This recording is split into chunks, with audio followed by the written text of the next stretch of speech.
তো আসসালামু আলাইকুম বন্ধুরা, আমরা আজকে নেমে গেলাম পিকে। পিকে নামার পরে একটা এনিমিকে মেরে দিলাম। তারপরে এখানে দুইটা প্লেয়ার থার্ড পার্টি করে দিলাম একটাকে।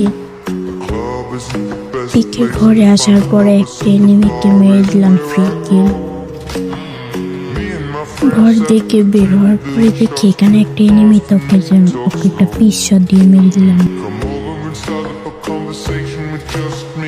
ওই আবার আগের এনিমিটাকে মেরে দিলাম। তারপরে এখানে দেখেন কি হয়।